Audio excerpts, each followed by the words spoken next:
نو استقبال رمضان شریف په حواله سره هم څه گزارشات دي.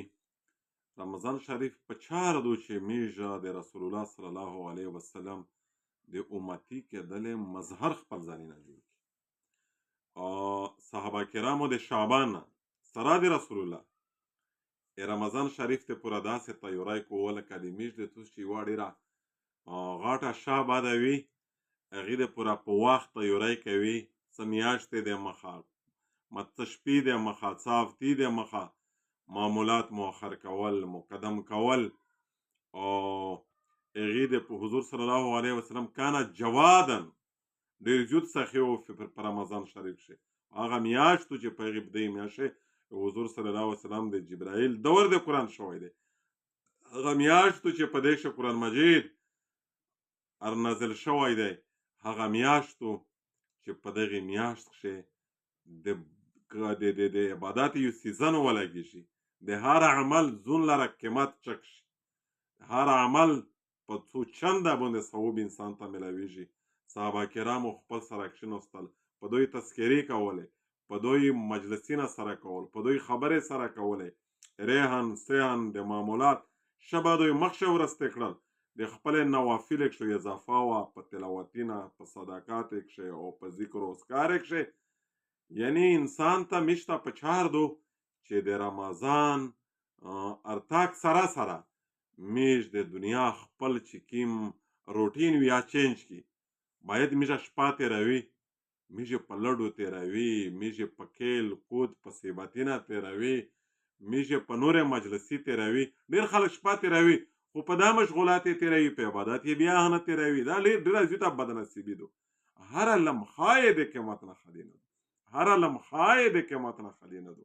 دې وجې نه میشته په چار دو چې د حضور صلی الله علیه وسلم د معمولات یاد تازه کړي. په شعبان کښې د تیاری شریکه دا ریژې نیول، په شعبان کښې دا مذاکرې کېدل، مجلسونه کېدل چې رمضان روغه، رژه روغله، څو کوه، څرنګه عبادت وکوه، شپاړس په عبادتونه کښې مشغول. او د زندګۍ ډېر لوی هغه چې څومره شبه وي که نه، او یې چینج تغیر و تبدل روست. رمضان یې ډېره په اهمیت سره منووله، خو د عبادت په بنیاد باندې د معیار د معیار د عباداتو ډېره اضافه پکښې ارتلله، یکسویي وه.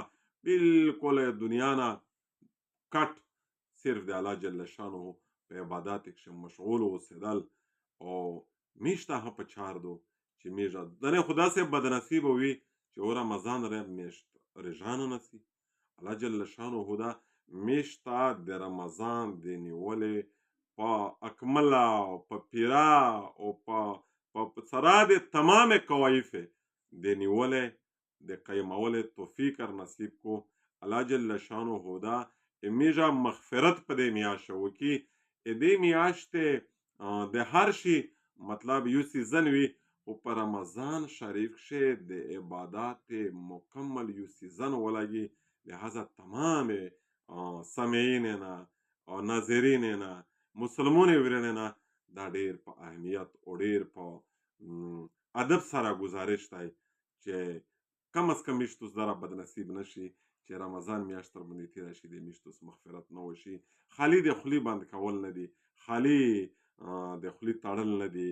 او د رمضان پیره میشتو اهمیت وپېژني، زده یې کړي، عمل پې وکړو، الله جل شانه دا موته هم په صحیح طریقه د نیولې توفیق نصیب کړي. الله جل شانه دا یې توس ټولې سامعین ورنه ته په ښه طریقه د نیولې توفیق در نصیب کړو. آمین آمین آمین.